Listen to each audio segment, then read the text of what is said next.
All right, it being 2 p.m, we will declare open the public hearing of the Senate Foreign Affairs, Defence and Trade References Committee.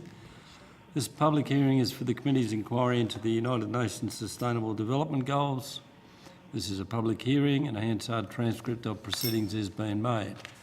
We are also streaming live via the web, which can be found at www.aph.gov.au. And I welcome everyone here today. Before the committee starts taking evidence, I remind all witnesses that in giving evidence to the committee, they are protected by parliamentary privilege.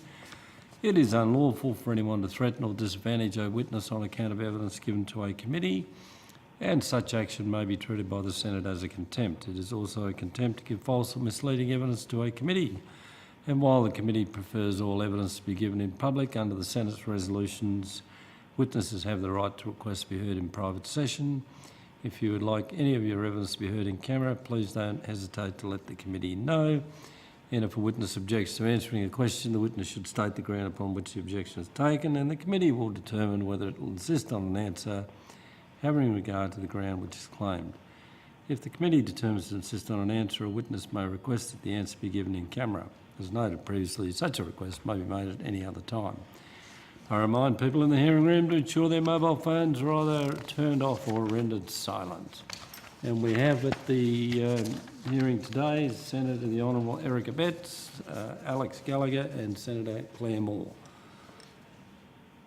And we are now waiting our witnesses' arrival.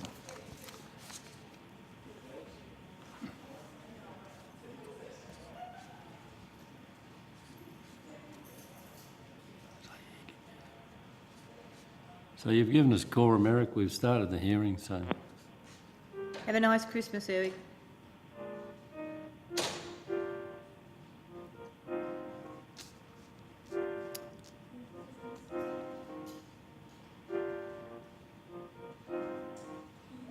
Is his wife still ill? She's been... Years. I had a chat to him last week and just asked him. He just said they just take it each day by day because she's got. She originally had bowel cancer, and then it spread. Yeah. But she's.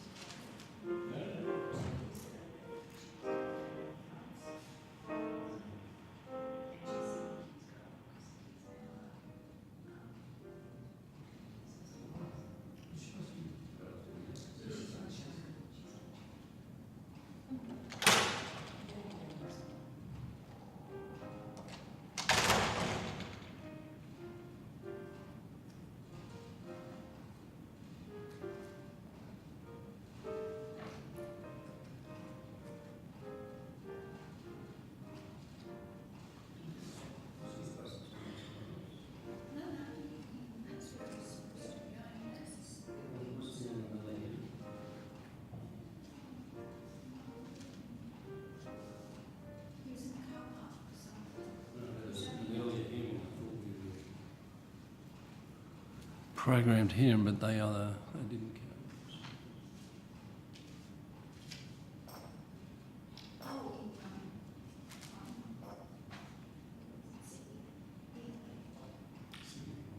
Yeah, they were going to come there, didn't they? Yeah, they could. Yeah.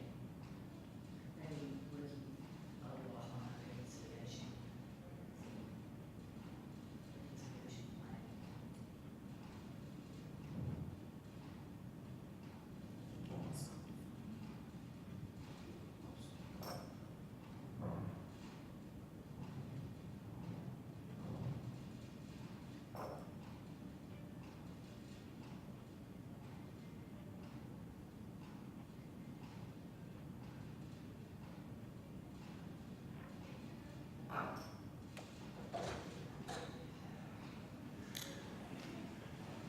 Plan.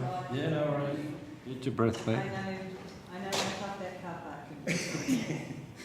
Oh, goodness.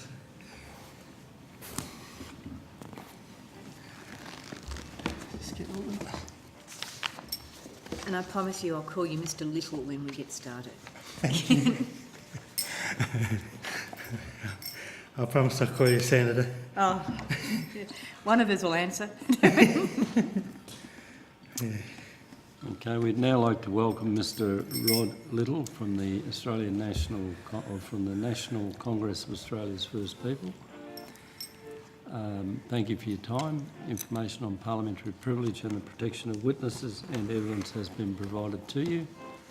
And for the Hansard record, could you please state your full name and the capacity in which you appear today?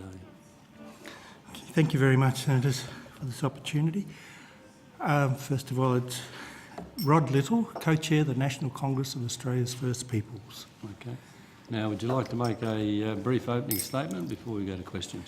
Yes, I would, Senator. The Aboriginal and Torres Strait Islander people's views and rights. Oops, so sorry.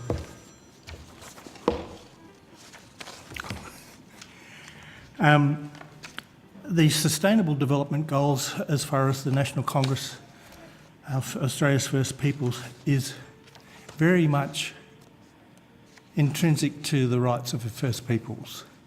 And we have always maintained that there's a clear line of sight between the focus of the Human Rights Council, Australia on Indigenous rights, the Sustainable Development Goals, and the UN Declaration of the Rights of Indigenous Peoples.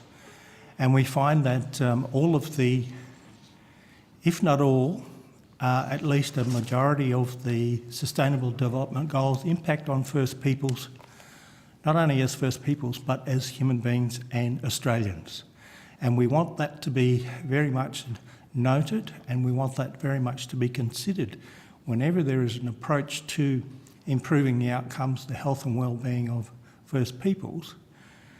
And we made our submission, which I am here to say that we probably need to adjust that somewhat, particularly around the recommendations, because we feel as though, I certainly feel as though that they need some adjustment to reflect all of, and not just a handful of the goals. And the number one goal for us is that we want to eliminate poverty in our communities. And if it's not in the recommendation, and I know it isn't, then there's a correction to be made. All of the other things around sustainable housing and communities are very much important to us as Australians. I have been involved and presented on the Sustainable Development Goals since their inception. I have been closely monitoring the Millennium Goals before that, and I've often seen where is First Peoples' views and needs are being met within this when there's claims to, I guess, the rankings in the world. We can't have those rankings unless all peoples, including First Peoples, lives are improved and there is equality across this nation. We have said that there's an opportunity for the Sustainable Development Goals to be reflective of our needs, of First Peoples and the rights of First Peoples. And I'm pleased to say that the interim review reflects almost all of the goals, if not maybe a few, not necessarily, do reflect what Indigenous peoples of this nation are doing, and also how we are improving, but where there's also work to be done. And they obviously are in the goal of education improvements, sustainable communities, climate change is where a lot of our people are involved in ranger work, caring for country, and all of those things. So I think that it's imperative that governments and our peoples don't look at the Sustainable Development Goals in isolation or look at Aboriginal and Torres Strait Islander affairs in isolation to the Sustainable Development Goals. They're there for all Australians. All Australians should benefit from them.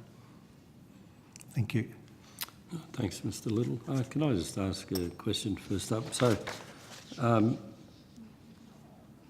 the most obvious area for Australia to work would be in, Australia's First Peoples. There's lack of infrastructure, lack of opportunity, lack of health facilities. Is there any evidence that there's a strategic and targeted approach to outcomes and linking them back to the Sustainable Development Goals? I think there is some intention, and there's some alluding to the closing the gap framework of the government, making its links with that.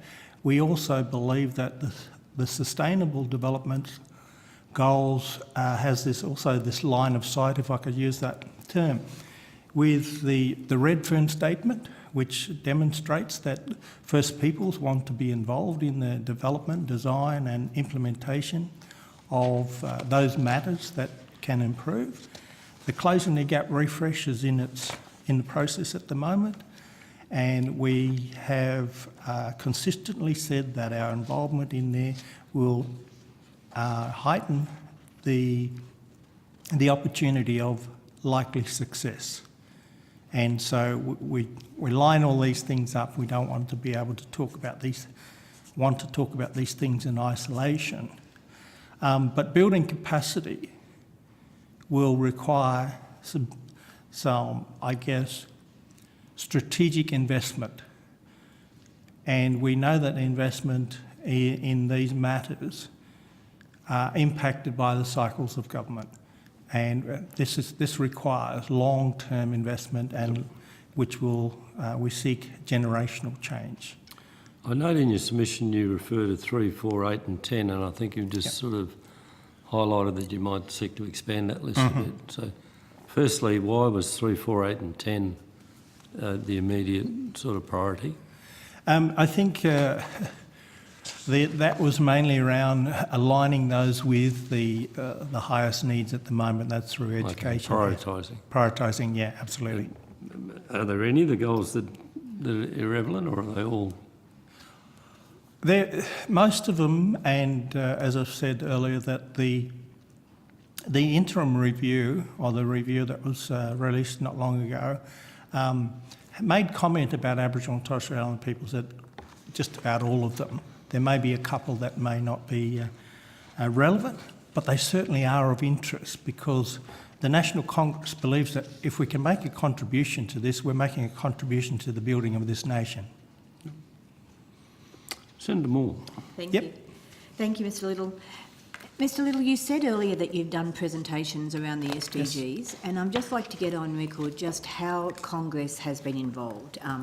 What efforts were made by government to actually work with Congress to actually identify what were the issues that were important to our First Peoples, and how your First Peoples in Australia would be able to interact with First Peoples around the world, because that's another part of my questioning, because there is such a vibrant First Nations link around First Nations people everywhere, and certainly that was identified as a priority for the SDG agenda when it was first being developed.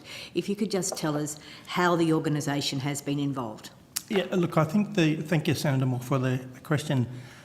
The first opportunity to present was a function at Sydney University, where the interim, or a committee, was developed, and I was invited to speak. And I think that recommendation came from the Council of Social Services, because we are really, really connected, and the social matters, their impact on their clients, which invariably is our First Peoples as well. The notable comment I made there, that First Peoples are a part of civil society as well, and they should be included in the conversation, and they should be sharing their view at the highest level.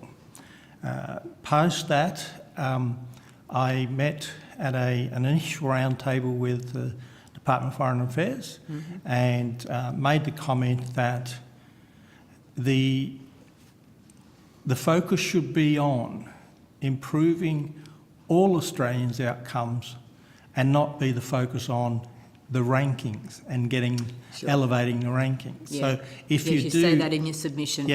If you are doing the job with all Australians, including First Peoples, then the rankings will take care of themselves. Can you remember which year this was, Mr Little? How early you were involved? 2017. So it was after we'd already signed up? Yes, So yes, absolutely. You weren't involved No. with Congress with any of the preliminary work, governments didn't talk to you, but after we'd made the national commitment, then there were attempts, as DFAT is definitely leading, to be in contact with you. That is correct, and we have been invited to subsequent round tables and this opportunity as well.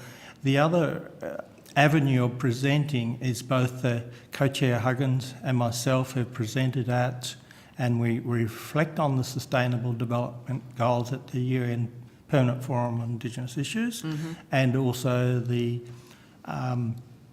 expert mechanism in Geneva. And I too had also made comment and was a guest at the Commonwealth People's Forum in London earlier this year. Right. That made the connections with Commonwealth nations and the Sustainable Development Goals. So ensuring that First Peoples are not, or Indigenous peoples worldwide, are not being treated as a separate item in terms of the Sustainable Development Which Goals. was a point when they were being developed, Mr Little, that rather Yes. than having a specific goal for First Peoples, Yes. it was everybody faces disadvantage and poverty. Yeah, so there was not a goal for Indigenous people. Yeah. No, and I understand, and just reflecting, we actually referenced that in our submission, which I totally sort of want that to be changed, because if the co-chairs, the elected members of the National Congress, are asserting this worldwide and nationally at each round table with DFAT and with the Prime Minister and Cabinet, is that these things must be negotiated with us in all aspects. And I had met some with a group of people from Prime Minister and Cabinet, Human Rights Commission and the Department of Foreign Affairs, so that we facilitated that so that the conversation is not about Aboriginal and Torres Strait or Indigenous peoples in isolation. And I know in the interim report, review was that there is that statement, whilst these targets do not specifically relate to First Peoples, they impact on First Peoples as human beings. Yeah. Mr Little, in those international meetings, were people from other countries talking about what their countries were doing around the SDGs? And did you, when you actually heard them, were there differences to the way you've perceived the way the SDGs are operating in Australia for First Peoples? I made the comparison and saw that Indigenous peoples worldwide were being invited to participate. I felt that we weren't being invited to participate here only by, pushing the door open, if you like, and making it known that we are interested. And I think it is a different approach. We believe that if we're there talking about these things because they matter, and from my previous interest and activity, I guess, in the Millennium Goals and understanding what they were about, there is the opportunity for First Australians to be involved in this, to influence change. But as I said, also an opportunity to build or rebuild this nation. So, Mr Little, were you and Co-Chair Huggins, who have great experience both nationally and internationally in general issues of First Nations and also wider social justice issues, both of you have been involved for many years, have you been able to get that message back to our government that there should be better ways for the work to be done in Australia, including Congress and including Aboriginal and Islander communities all around the country? Yes, we constantly I know. apply that message. And we find, disappointingly, that at those international forums, we are countering the arguments of government representatives. And the government representatives will also make one claim, and we're in the next presentation making our counterclaims to that, because we're not seeing the evidence that there is change happening. We see the evidence of processes happening. We see the approaches are very much the same and most likely will receive the same outcome. We have constantly talked about and sought a partner, a genuine partnership with government to change the approach somewhat, but the systems within government are very rigid, we know that. And I think that there is certainly some misunderstanding or misinterpretation about what the approaches aim to achieve and the ability to analyse the investment and whether the investment is actually having a fair dinkum result. Can I One of just- the questions, sorry, Chair. Yeah. The committee hears from a lot of people, and one of the people we hear from is Defence, and they have an Indigenous champion, a Deputy Secretary, Mr Grease Kowiak. And in particular in respect to Goal 8, promote and sustain inclusive and sustainable economic growth, full and productive employment and decent work for all, Defence tell us that they have a very active program of engagement with Indigenous small business or large businesses and employment. Is that borne out by your experience? Yeah, look, I think that it's a great initiative, and again, it's a shift in the approach. Is it working? I believe so for many small businesses. Yes. We know that there is huge amounts of services that are required from particularly governments around the country, Yep. and we support that. When we think about, we have often talked about the level of investment to the actual need. There shouldn't be any disadvantage. Okay. And we believe that of the 3.3% of First Peoples in the nation, those, if we calculate the percentage of First Peoples in business and increasing through the procurement policy, is pretty good. If we take that, then we will know that the percentage of disadvantage of that 3.3% is very small. So we should be getting more for the investment. Yep.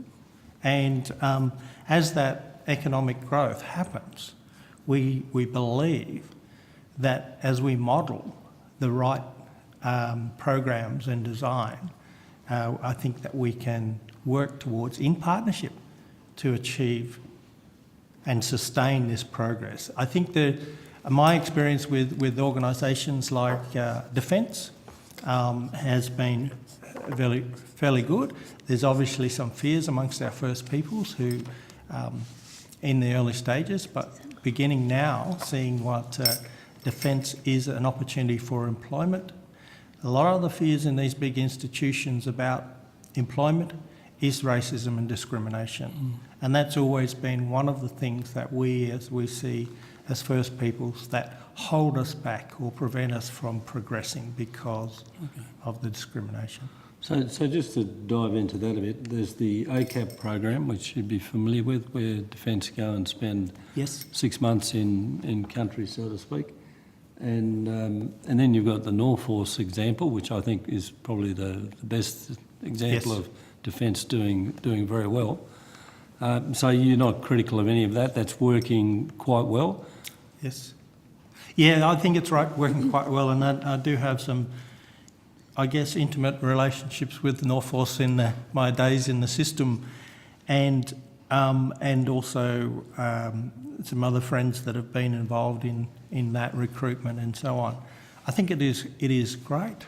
It is fantastic. If it can be elevated or threefold effort, then that would be fantastic. Now, Minister Scullion is very good on his feet in question time at pointing to the number of Indigenous jobs created. Now, I don't have any visibility about that. The only thing we can see is what Defence tell us. Do you have a view on that? Is that as explosive as he is stating? It's accelerating and being quite a generous trend upwards? Well, I think that there is no doubt that there are trends, but I question the interpretation of jobs. Through whether it's training or traineeships or CDP, they're not actually jobs. They're not long-term sustainable jobs. And so I would like to have that conversation about is it participation or is it an actual job that you have for the next 5 years? That is the question, and that is also with the other programs, which I know Minister Scullion is a great champion for, is the Ranger program. Yes. And the Ranger program, in my view, is that those Rangers invest their whole life in protecting their country. So you can't put a price on that. So, and you talk to them, the value is there, things they'll work night and day to protect their lands and care for their lands. So that's just one fundamental difference. In terms of the success of that program, as well as employment programs like Northforce, I think they need more and more investment, more and more marketing and support. And I think that you will find that there will be an appetite, an increasing appetite, like there is through the procurement part for small business, to take up those kinds of jobs. But just with the narrow caution that most of our peoples, they have views about what kind of the kinds of jobs they would like as well. So you don't want to put them all in the one box kind of thing. Fair enough. Sorry, Senator Moore. No, that's fine. Distracted your train of question. Not at all. Mr Little, a lot of your submission looks at the issues around closing the gap. Yes. And I was at one of the large fora that the government co-sponsored, looking at the SDG agenda in Melbourne earlier this year. Yes. And a gentleman from PMNC came along and talked about their SDG agenda. And I asked him, had they considered the SDG agenda when they were looking at the Closing the Gap review and the Closing the Gap strategy? Because it's not mentioned anywhere. In any of the Closing the Gap material that I've read, there is no linkage with the SDG agenda, no statement about, poverty and leaving people behind. Were you aware, did they talk with you about that, in seeing that PMNC has the responsibility of coordinating domestic policy around SDGs and DFAT around international policy? I was quite surprised. Yes. Because I thought this was an agenda, and seeing that you have in your submission talked a lot about the Closing the Gap agenda, and Congress has been intimately involved in that process. Yes. At any stage, did PMNC mention the SDG agenda with Congress or with other people, to the best of your knowledge, in the development of the review and the new approach to closing the gap? Thanks, Senator Moore. As I said earlier, it was partly an initiation of Congress to bring PMNC and DFAT together to talk about this. But it wasn't in relation to closing the gap. It was around ensuring that First Peoples' needs and views are reflected in the implementation of the goals. Equally surprised, Co-Chair Huggins was surprised that the permanent forum this year in New York, that was the strategy that was to be used to achieve the Sustainable Development Goals, was through the Closing the Gap approach, which was the first that we had heard of it. Where we've talked in there in our submission about the alignment with the Sustainable Development Goals, the alignment with the human rights, Indigenous rights focus, the alignment with the Redfern Statement. Yes. Those are things that are at points in times where we're able to measure. But keeping that alignment is critical to be able to speak to the next part, so you're contributing to. I could make the, housing or economic progress as a contribution to the very first elimination of poverty. Yes. But in our recommendation, we didn't mention poverty, which is the concern that I have. And all of those other things that we talk about in the Redfern Statement Alliance, Closing the Gap Refresh, the Close the Gap campaign, if they are all related to each other, then that keeps the line of sight with all and enables the focus not to drift off to the sides and drift off to particular projects or activities and investment. And that's not the end game for us. The end game is to see the change in people's lives. The beautiful artwork that was used in the Australian response, which was from a wonderful Aboriginal artist. Do you know what is happening with that artwork now in terms of... I'm genuinely interested. I asked DFAT this and I asked PMNC as well, because I've asked them again this afternoon. The artwork has really touched people when they've seen that it's been linked with Aboriginal experience. And when we did our report to the UN panel, we had an Aboriginal young person there as part of the reporting panel. Was that known in the wider community? Are you aware whether the focus on First Nations was actually promoted within First Nations to say, yes, this is a key part of the Australian response? Yeah, well, we were quite surprised, but it was from an effort to say, look, we can't do anything in this country without acknowledging First Peoples' needs and trying to address them. And we're quite pleased that throughout the review report is that there is that kind of artwork, but also the reflection on First Peoples. I think the Rangers are in the review. Rangers are one of the promoted activities. Yes. Yeah. And so that is pleasing to have that tabled, particularly at the international level. Because I note on many others, including the Millennium Goals, that You weren't mentioned. they weren't mentioned. No. Not only First Peoples, but people with disabilities were sort of quite absent from the Millennium Goals. But the interesting point is you did not know about this. You were surprised to see it. There's that linkage. Yes. That's the linkage that's been lost. So, do you have any recommendation? You've got a number of recommendations through your submission. Thank you. Do you have any particular recommendations, as well as the ones you put about the different areas that should be concentrated in terms of poverty and genuine reconciliation and those things, about how we can get the message out there? And when you've seen other submissions that we've had in this inquiry, it reflects what you said in the very first area of the submission, that people don't know about them. That's right. So do you have any thoughts about how we make this real, that it's not just another government policy that has no impact or reality, that this can make a difference if people sign up? Yes, absolutely. I think when we articulate the line of sight with the goals, with the rights, with the outcomes and the programs, I think as we package that and market that, message that, I think that is going to be really well received in communities. As people in the past have known about the Close the Gap campaign, but there's confusion about closing the gap framework. And so we want to clear that up.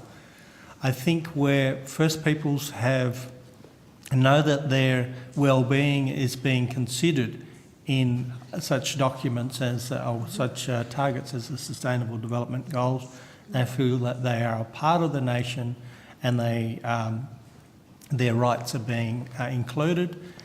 One of the recommendations I would have, and I think I said that at the very first, when there was this interim steering committee that was developed, and I understand that there isn't any formal, I stand corrected, sustainable development high-level group.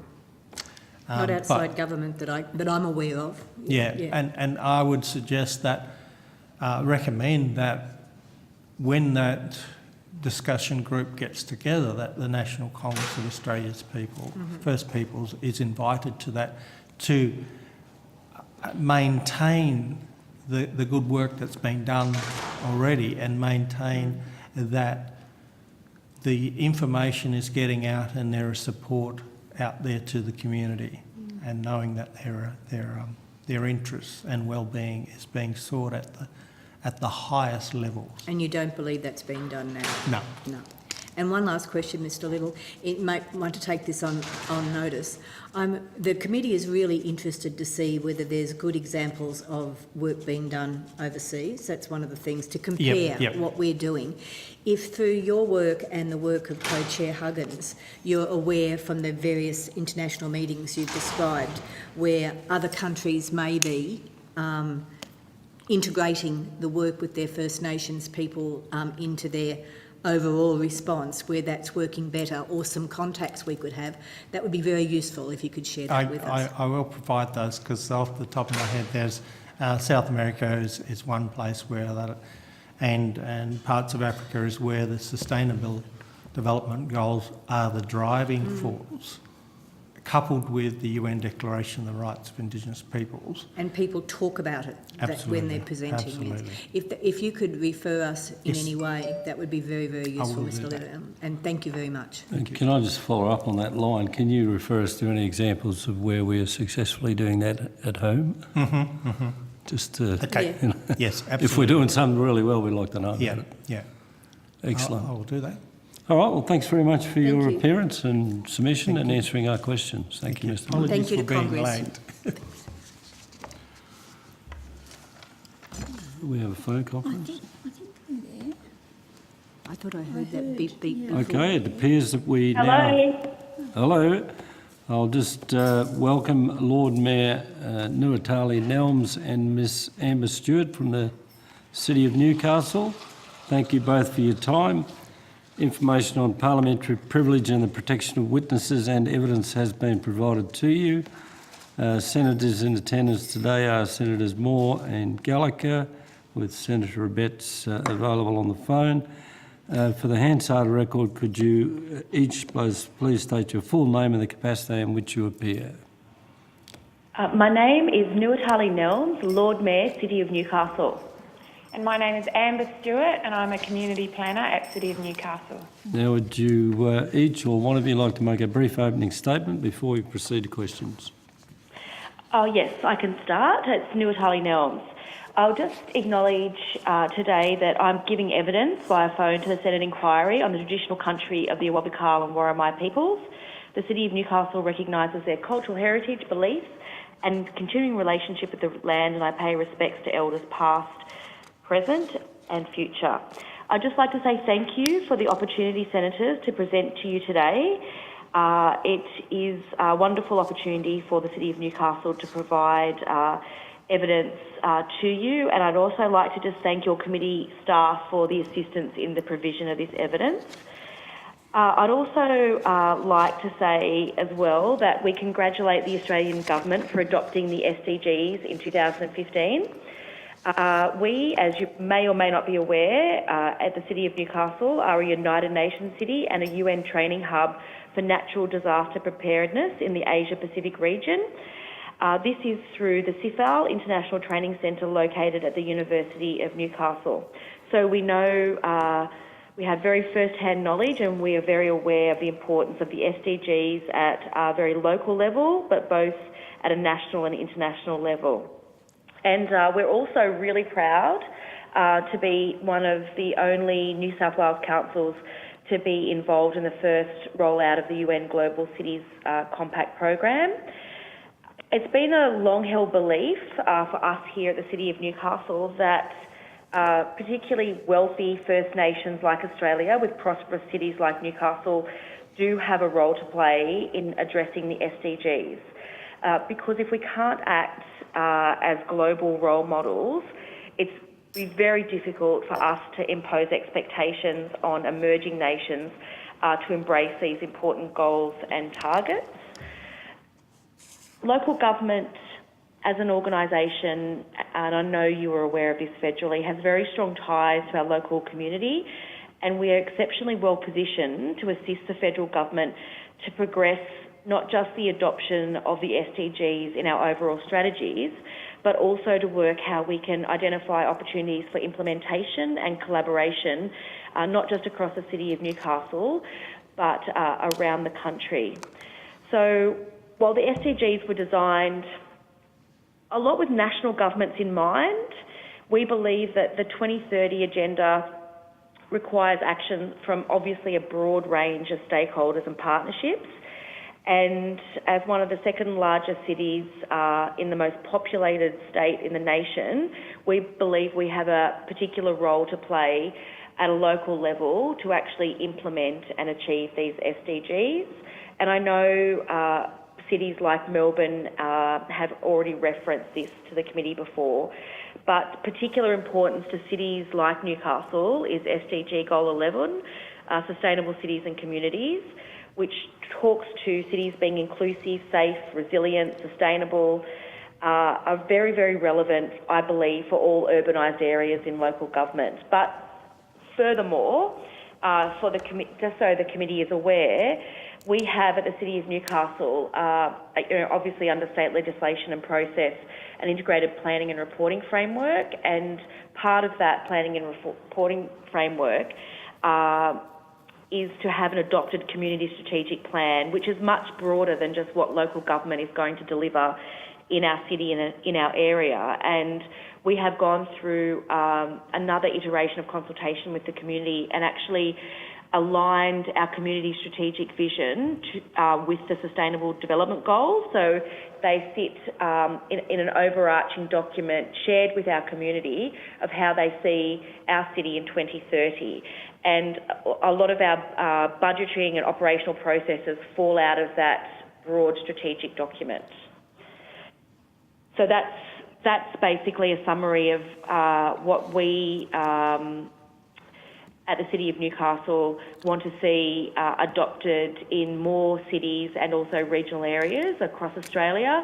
And for the committee's understanding, there is a really good opportunity that a national communication approach that raises awareness, understanding of the SDGs, not just through local government but also through state government, so there's an all-of-government approach, could be adopted, as well as reporting frameworks on the outcomes of adopting the strategies and the goals, which really are the SDGs, a way to streamline them and have them integrated into the processes that already exist in government to allow a consistent way they are reported back. So when the opportunity comes to have a report back mechanism with the UN federally, which is how this process tends to work or has worked in the past, there is an ability for federally this information to be collated across the country and then reported back on where Australia is at as a nation in terms of each of the Sustainable Development Goals. Okay. So that's probably summarises where we're at the City of Newcastle. It's Alex Gallagher here, Mayor Nelms. Can I just ask? I'm curious about what your answer will be here. So next week I'm meeting with the Mayor of Port Perry, Port Augusta and Whyalla, obviously over a couple of days. If I was to ask any of those newly elected mayors, and they're all newly elected, where the SDGs fit in terms of their new role, do you think there would be an existing framework mechanism with which they could pick up, or is it just if you're interested it happens, if you're not interested it just goes by the wayside? So does local government have this at its state association level and national level as an agenda item? So what I can direct you to information that's easily accessible on the City of Newcastle's website with how we have done it. Yep. So to be honest with you, it's not through the state processes, but I'm endeavouring to change that. So we have an adopted metropolitan plan, which is a very inclusive plan that's done in collaboration with the 5 lower hunter councils that's situated over that area, as well as Department of Planning and the state government. It's a New South Wales Cabinet endorsed document. And although that document, because it went through DPE in the New South Wales government, doesn't have the SDGs in it, at a local level, the joint organisation and the councils and the mayors here have actually advocated for the alignment of those strategic directions to be mapped and matched with SDGs. So just to give you an example, if you looked at our Newcastle 2030 vision, we have overall aspirational targets around integrated and accessible transport. So what we've done is mapped the achievement of those long-term goals and the outcomes that would match with the SDGs. So that's SDGs 3, 9, 11 and 12 would be achieved if we achieve those goals that we've set for ourselves as a city around effective and integrated public transport, linked networks of cycle and pedestrian paths, safe, reliable and effective road and parking networks. And there's obviously a number of actions that sit underneath that. So the way we have done it is by looking at our 7 strategic objectives for the city. Yep. And that is around that transport, protected environment, vibrant, safe and activated public spaces, inclusive community, livable and built environment, smart and innovative city and open and collaborative leadership, and then maps the appropriate SDGs that meet and match with the achievement of those 7 overall strategies for the city. Look, it was Senator Moore that led me to the SDGs, so I feel sorry for these mayors who've just been elected and who are going to get appraised of the 17 goals next week. But they all just dovetail straight into what local communities and local government would be seeking to achieve anyway. Yeah, absolutely. And I think you've made an excellent point, Senator, in that on the ground, it really is, and I believe the UN have taken quite a deliberate approach.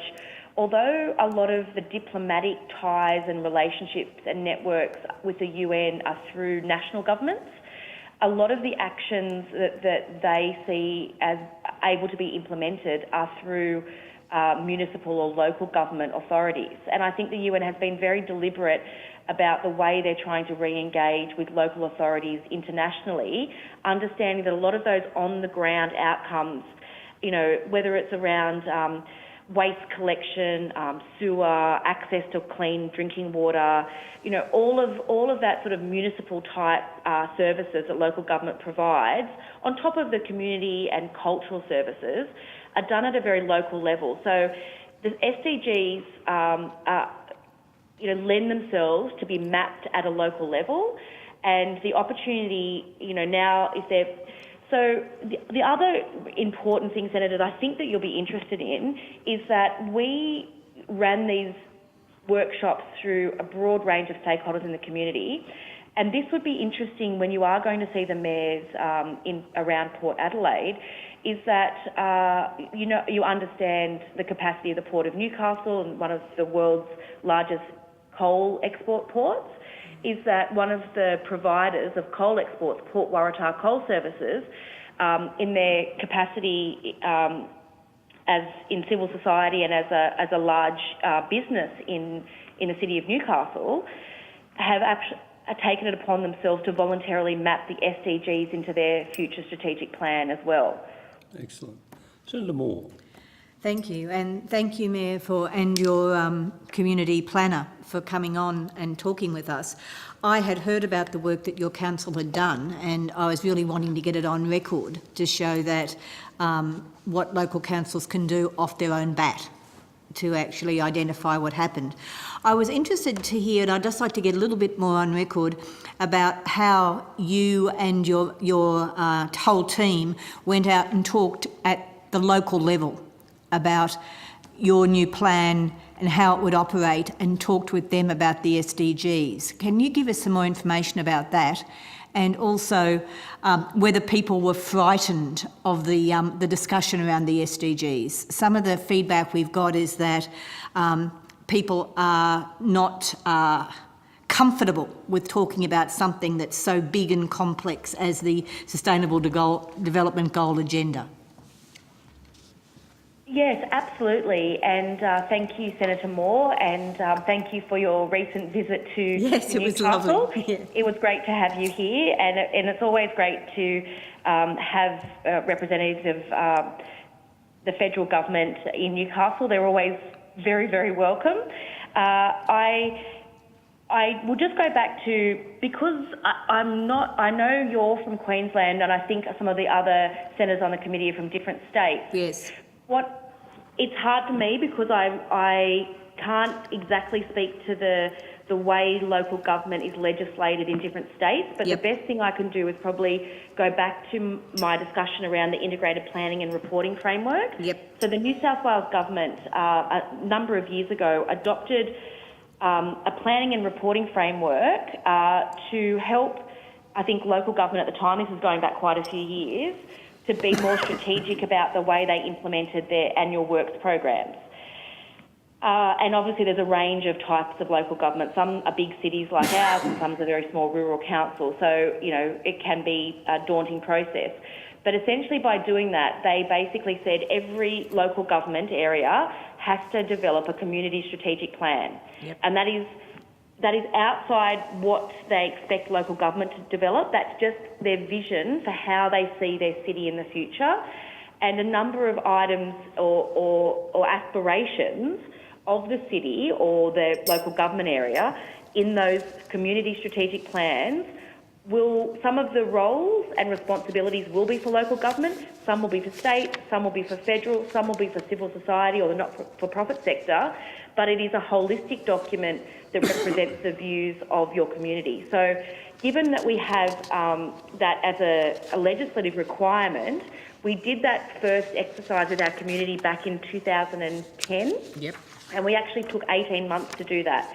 And then you're required to do an update. So when we were required to do an update, it was just after we'd actually become a United Nations city through a partnership, as I mentioned, with the University of Newcastle and the establishment of the United Nations Training Centre here.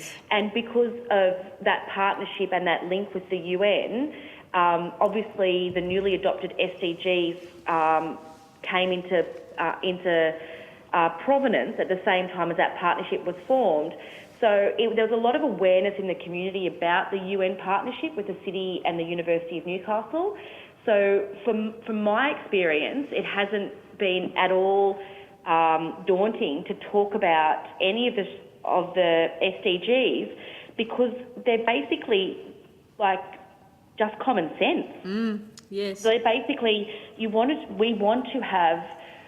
The interesting thing was when I went to Geneva when we were becoming a UN city, and I talked about what was in our 2030 document, and it was interesting that SDG 11 was almost exactly the same wording that we had in a document adopted 4 or 5 years earlier. Absolutely. And I've read your document and that jumped off the page for me as well. And this was before they formulated the SDG. And if any city was looking at making cities and human settlements inclusive, safe, resilient and sustainable, that's what local government does. Absolutely. So there's a lot of synergies with what local government does, but I think there's SDGs that absolutely align to federal government, and there's huge opportunities. I mean, I know it's controversial for everyone in federal politics at the moment, but SDG 11 around climate action, there's a level of responsibility in the federal sphere that if SDG 11 was adopted and the associated goals federally, you would have a strategic flow on that would come through the states and through local government, and an alignment of thinking that might stop the toing and froing around that notion and energy policy and give some stability to the country going forward. Because from what I see in the way strategic planning is successful is it isn't done in isolation, and if you have a framework that's international and agreed upon, and noting that federal government has agreed to the new urban agenda, to implement it actually takes an alignment of vision. And if you can align federal,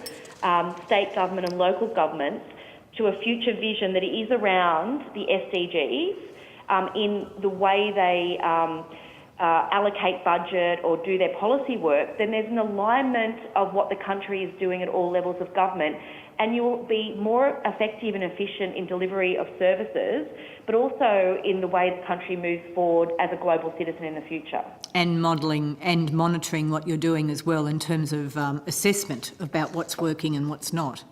Well, that's an excellent point, because I think that's the next challenge for not just us at the City of Newcastle, but in terms of federally, there will be an expected report back to the UN. I know some of this is voluntary, well, all of it is voluntary, but unless there's a way to capture the data at a local level and actually assimilate that and then assess it and report back on it, we're not going to be able to achieve these SDGs in the 15-year time frame that was given or that we have signed up to with the UN. So the monitoring and report back is, I think, the next challenge, not just for us as a city, but also for us as a country. So are you finding that your New South Wales Local Government Association, your state levels and the whole Hunter region has very strong contracts and work with the federal government?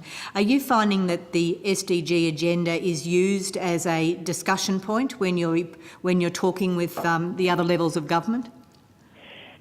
Look, what we have done is we have tried to make it a discussion point because it is an adopted policy of the City of Newcastle, and we are like on that spectrum, what I would consider early adopters in the City of Newcastle. So, look, it's not that my expectations are tempered with sometimes the way different levels of government move, the pace that it moves at. Yeah. I haven't seen a broad-scale discussion really in the state, but what I have seen is opportunities for advocacy from local government up to state and federal to encourage the adoption.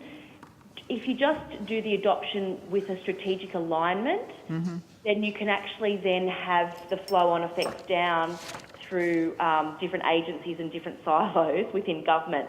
But unless you have that sort of top-level leadership at each level of government saying, well, we want to have that strategic alignment between what we're trying to achieve as a government, whether it be in housing policy, whether it be in taxation, that we are eventually trying to work towards this as a global outcome, it's not going to filter down through the bureaucracies that manage all those different departments. I know that the federal government does have the Smart City Plan that Prime Minister Turnbull was very supportive of, and also other city deals. From your perspective, and I know Newcastle has been involved in these discussions, do they talk the SDG framework, or do they talk about the issues but not with the framework? They don't talk about the framework that I'm aware of, but we talk about the framework back. So we have been we have been successful in actually securing federal funding for a number of, particularly our Smart Moves project, and that is actually going to have hopefully an autonomous vehicle operational on city streets next year. So there's some really progressive, smart and innovative city work. And there is that actually aligns with SDG 4, 6, 7, 8, 9, 10, 11 and 17 in our smart and innovative city. It's pretty good, isn't it? It knocks off a whole lot of them. So when Newcastle is doing your implementation and reporting, you will be referring to those goals. Absolutely. We refer to them, even if other people don't refer to them. But I do note that by putting it in your strategy, we're seeing civil society in Newcastle pick up those goals and are trying to align their strategies to implement them themselves. So because it is, volunteer through government and civil society in a lot of respects, the onus is on the government or level of government or agency, but there is such an opportunity for all of us in Australia, whether it's in government or civil society or not-for-profits or in the community, to look at these goals and in whatever we're doing and see an alignment. And just one last question, Mayor, in terms of, and I can't call you Your Honour or something, I just can't do that, Natalia, so anyway, but in terms of you know, I'm not a judge. Oh, no, whatever. But in terms of the process, was it difficult for you and your administration to actually frame your plan and the work you do around this structure? So you were, operating with the way you were operating and putting in place what you did as local government. Then the federal government signed on to the Sustainable Development Goals. Newcastle, as you've said, is an early adopter because there is such a passion in your community around these kinds of issues. But was it an administrative load to actually reframe the way you did your budget, the way you talked with people, the way you actually put your communication strategy together? Was that a major administrative change and a load to change the way you integrated the framework? No, Senator. The SDGs actually just embedded in the work we were already delivering. So what we have done is aligned it with our strategy, and what SDGs align with different parts of the strategy as I've described. Yep. They're embedded in the work that we're already delivering on the ground. What they have given us is different opportunities through the UN Global Cities Compact, which I think has run out of Melbourne, to actually link in with other local government areas and other development authorities in different areas to actually look at the work they're doing in the way they deliver infrastructure projects, so they are, more efficient. They're actually getting better on-the-ground outcomes in terms of use of resources like energy and water. So they're like reframing what is often, local government is often predominantly in terms of budget expenses around infrastructure delivery, and they do help you look at how you can do that in a more efficient way to actually have a quadruple bottom line effect that is positive in all respects. Thank you very much. You're welcome. Thank you very much, Lord Mayor and Ms Stewart, for your submission, appearance today and answering our questions. Thank you. Thank you for having us. Bye. We'll now get another phone. And this next one are going to be exactly the same.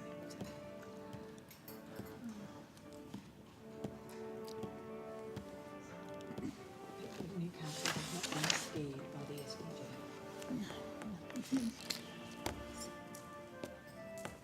There will definitely be Mr. Clinton more, but maybe not Jane. They'll try her. If she's not available, then she's not available. She's in PNG.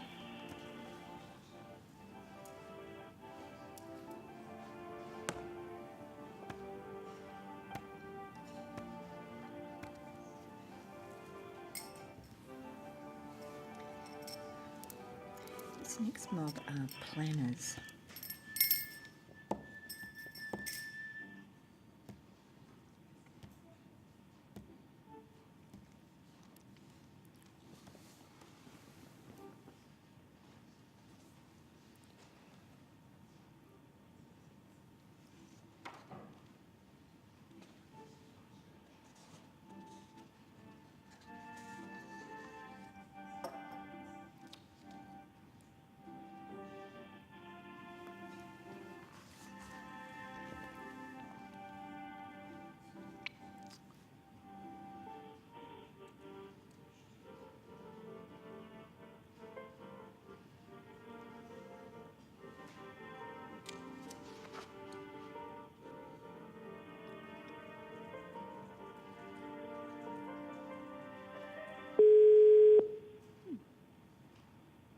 Somebody. Hello. Hello, good afternoon. Okay, well, we'll now welcome Mr. Clinton Moore. Do we have Dr. Stanley? I believe there was a staff member trying to contact her, but she's currently in Papua New Guinea with another engagement. All right, so possibly not. We'll persevere with your attendance only at this stage, Mr. Moore. Okay. Thank you for your time. Information on parliamentary privilege and the protection of witnesses has been provided, witnesses and evidence has been provided to you. Senators in attendance today are Senators Gallagher and Moore, with Senator Abetz available by telephone conference. Okay. For the Hansard record, could you please state your full name and the capacity in which you appear today? My name is Clinton Moore and I'm the Vice President of EROF Australia. Now, would you like to make a brief opening statement before we proceed to questions? Yes. So EROF Australia, or the Australian chapter of the Eastern regional organisation for planning and human settlements. We're really pleased to have the opportunity to present at this public hearing into this inquiry into the Sustainable Development Goals. EROF has a long history of work and advocacy for sustainable development across the Asia Pacific. We have active chapters in important partner nations for Australia, particularly Indonesia, the Philippines, Malaysia, Japan and Korea.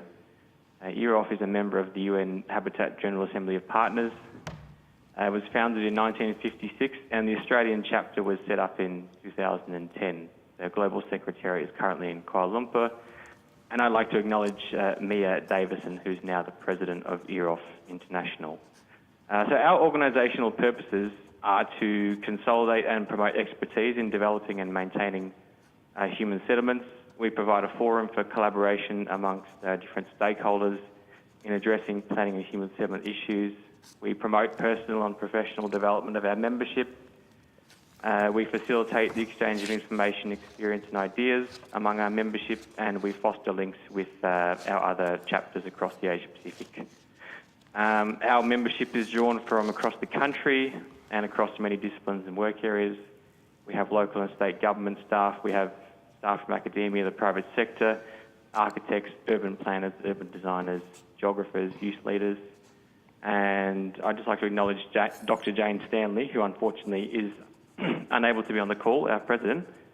She's currently working with the Papua New Guinea government on its 5-year development plan, which is completely framed around sustainable development goals. And our members are really active at global high-level events, including Habitat 3, the World Urban Forum, and the Asia Pacific Cities Summit and Mayors Forum. In November this year, EROF Australia hosted the 26th EROF World Congress in Newcastle, New South Wales. More than 200 delegates were in attendance, including our colleagues from across the Asia Pacific. I'd like to acknowledge Senator Claire Moore for her attendance and opening the Congress. And the theme of the Congress was implementing the Sustainable Development Goals and the New Urban Agenda, which built on the inaugural conference which was held in Melbourne in 2017. Now, we wrote our submission to this inquiry with a number of key messages in mind. As an organisation seeking a clearer direction, commitment and quality of leadership from the Australian Government and indeed the Parliament on implementing the SDGs, because we believe that strong direction and support sets the tone. So it's almost 2019 and we're down to just over 4,000 days until 2030. Independent progress reports indicate that our progress has not been positive, and a priority for us is raising capacity within local governments, and we believe we could play a role. And I note you are speaking with Newcastle Lord Mayor Untitled Chapter today, and we applaud the leadership of the City of Newcastle and the SDGs. So we seek stronger partnerships and, if possible, any support that is able to be given to us to support our activities and our mission. And we are always open to invitations to collaborate and to offer the expertise of our membership. So, yeah, as an organisation, we've been around for about 8 years. We're looking at ways to improve our effectiveness and our sustainability as well, and really looking to build on the partnerships that we're starting to develop in Australia and across the Asia Pacific. All right, thank you very much. I may not have read your submission as thoroughly as I should, but how are you funded?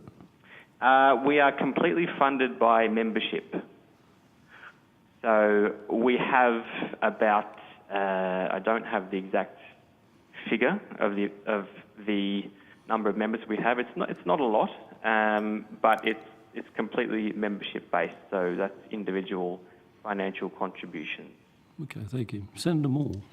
Thank you very much, Mr. Moore, and I think I should put it on record that we aren't related. Yes. Yeah, just to make that clear. Mr. Moore, in terms of your organisation, I know it covers a lot of it covers Southeast Asia. Yes. And I was deeply impressed when I went to the conference at Newcastle to see the number of delegates who had made the effort to come to Australia, to Newcastle, and also the enthusiasm with which these delegates discussed the SDG agenda, specifically 11, but also how they all linked in together. Can you just tell us from your organisation's perspective, what is the way that the organisation uses the SDG agenda? It's an important rallying agenda for the organisation at the moment. So I suppose the organisation has gone through peaks and troughs throughout its history since 1956 and the establishment of the Australian chapter in 2010. And for us at the moment, it's a really key rallying agenda for the membership. So, of course, our focus is on SDG 11, around sustainable cities and communities.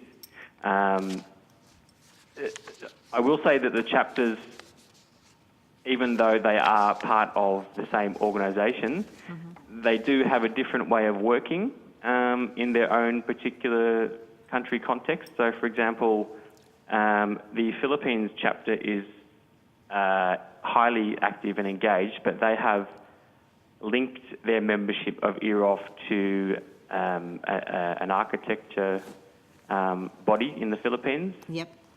In Malaysia, which is where the Secretariat is based, EROF has quite a bit more political clout with ministers or senior government staff being part of the membership.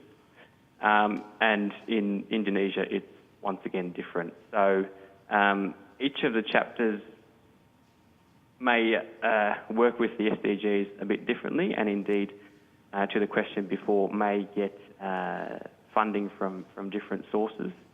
But for us, the mission is pretty clear that we are an interdisciplinary organisation, but we feel that SDG 11 is certainly the key SDG for us to be looking at in terms of our mandate.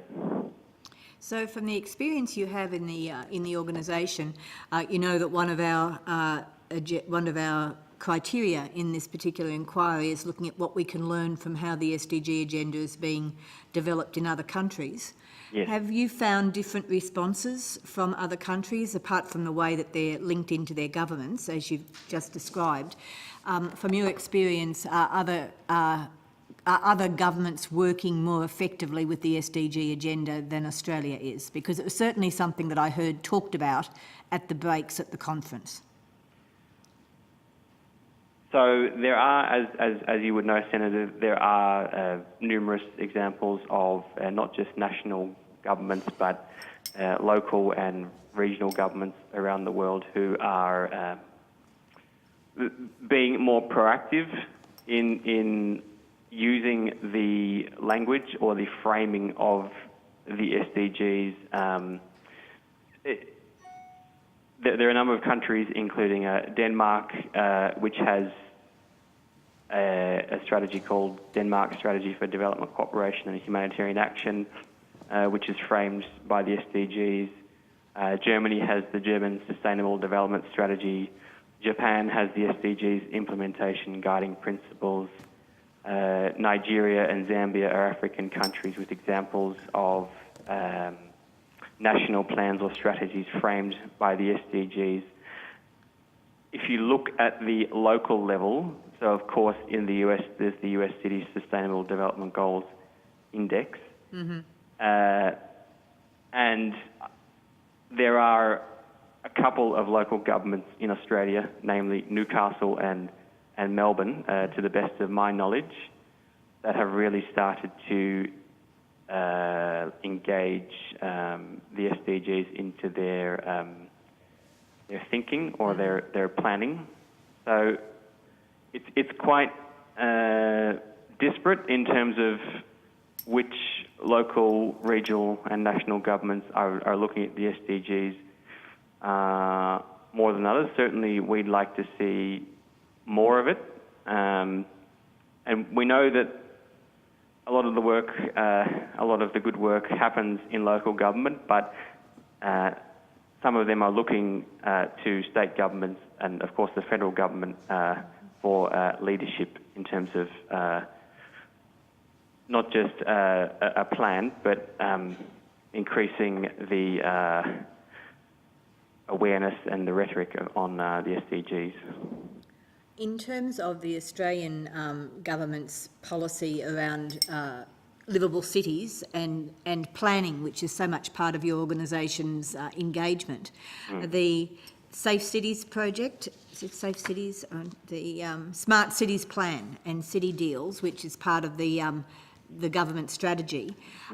From your perspective, do you feel that they're integrating that plan with the SDGs? I wouldn't know enough about the City Deal project comment, other than the fact that I know some of the cities that are involved in that process. But I will say that sometimes it's in an international context, it's the soft power stuff that counts. And there's an old saying about turning up is one of the most important things in life. And when we had 60 Australian delegates at the World Urban Forum this year,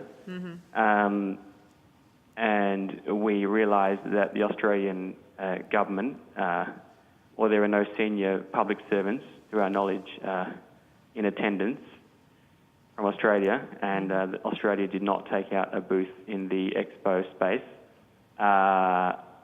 For us, that was a peculiar decision and disconcerting and a little bit disheartening, given the proximity of the event to Australia, and also, of course, Australia's status as a highly urbanised nation. So I would, in terms of an international context, would certainly implore the Australian government to start attending forums like that. And Mr. Moore, that was at the Malaysian conference. Correct. So it's very close. And at that forum, and also in the booths that were there, was the SDG agenda being discussed and promoted? Oh yes, very much so. Right. So I wouldn't be able to name... Oh no, I'm trying to get a sense, and we asked previous witnesses about when people go to international fora, is this issue on the agenda? Because it's difficult to see exactly what's happening around the world until people get a chance to travel. But actually at the World, I'm just trying to get the name of the meeting correct. World Urban Forum 9. Yes, so that actual event promoted the SDG agenda, and particularly 11. Very much so, yes. Right, okay. And your submission actually suggests ways that governments may be able to promote it all, and you talked about the 5 A's, which is actually a concept I hadn't seen before. And just as my last question, is there anything you'd like to tell us about those? Well, as the 5 A's listed in the submission are awareness, alignment, association, actors and activities. In addition to that, of course, I will say that sometimes the term sustainable development goals can throw people a little bit. In terms of if they're not actively engaged with the thinking on sustainability as a whole society-wide definition, let's say, they think it's only about environmental sustainability. And I've been battling this in my job to an extent, where the definition of sustainability is narrowly focused, but of course everything interlinks and intersects, and part of the battle of getting people to understand the Sustainable Development Goals is to understand sustainability, or at least a wider definition of that. So obviously in Australia we have challenges with different levels of government and jurisdictions and responsibilities. So, of course, there needs to be engagement of all stakeholders at the local as well as the national level, and the submission does say that it requires some devolution of responsibilities and funding to local government, which would be wonderful to see, because I think the state government in the context, the state government level in the context of the SDGs is perhaps not talked about as much as the local and the national. But if you have something like planning, for example, where local governments are asked to interpret a planning scheme, of course, that is determined by a state government. So I guess from our perspective, of course, there's linkages, there's capacity, and embedding the SDGs and the objectives of the New Urban Agenda, which I know this inquiry isn't looking at per se. But ensuring that it all looks at social, economic, environmental, and governance objectives for inclusive and sustainable societies. Yes, and it's that awareness that you point out in your submission. Thank you very much, Mr. Moore. No problem. That's a pleasure. Thank you. Mr. Moore, just before you go, I think Senator Moore's main weakness is she's overly polite. So I'm just trying to dig down into those two comments you've got in your submission about what SDGs are currently being addressed by Australia's official development assistance program. Can you be specific in that area there, or is it not your organisation's responsibility? Well, so the question is... Which ones are we doing really well? Okay. Are we doing any really well? Well, the Dr. Stanley would have been a good one to answer. I noted that she was helping with the... Given her work in the Pacific, of course, with a focus on governance and supporting Pacific and Southeast Asian nations to build improved governance. That's of course important. And look, perhaps it'd be better if you're inclined to take it on notice and ask Dr. Stanley to respond, because this committee has inquired into foreign aid into New Guinea, and we were thrashing around really trying to find some successful, outcomes. And I'm happy to take that on note. Yeah, and if there is, that would be really good. And I particularly didn't ask you that question because I knew Dr. Stanton, that was her area. But it would be really valuable to all of us to get Dr. Stanley some information from her about the work that she's been doing, particularly in PNG, and how some things work and some things don't. That would be very useful. Yes, certainly would. All right, well, thank you very much, Mr. Moore, for your submission and your appearance and answering our questions today. Thank you. Thank you very much for your time. It was a pleasure. Thank you. Now, who have we got? Jane's fantastic, but when she wasn't carrying she spends more time in We'd now like to welcome officials from the Australian Bureau of Statistics, the Department of Foreign Affairs, and the Department of Prime Minister and Cabinet. Yeah, because if she's working on the 5-year plan for the government, that's quite... Absolutely, and funded for it, which is really important. Who funded? Funded for it. By the department. Some from there and some from the Planning Association. In the bureaucracies.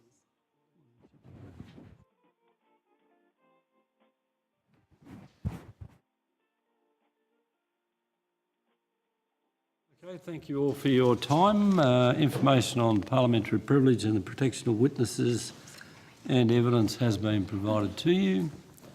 The Senate has resolved that an officer of the Department of the Commonwealth or of a state shall not be asked to give opinions on matters of policy and shall be given a reasonable opportunity to refer questions asked of the officer to superior officers or to a minister. This resolution prohibits only questions asking for opinions on matters of policy, does not preclude questions asking for explanations of policies or factual questions about when and how policies were adopted.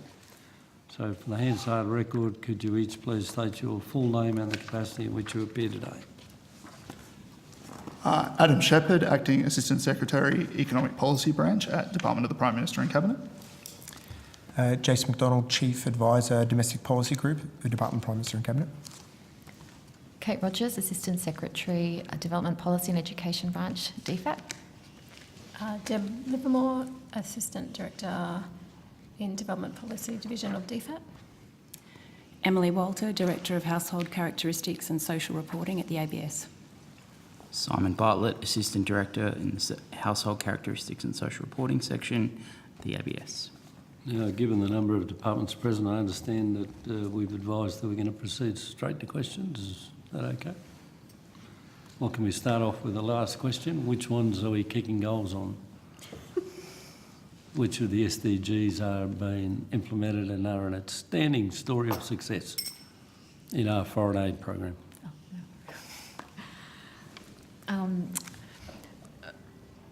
Well, I think we've got lots of stories of success through the foreign aid program, and many of those are reported on in a document called the Performance of Australian Aid report.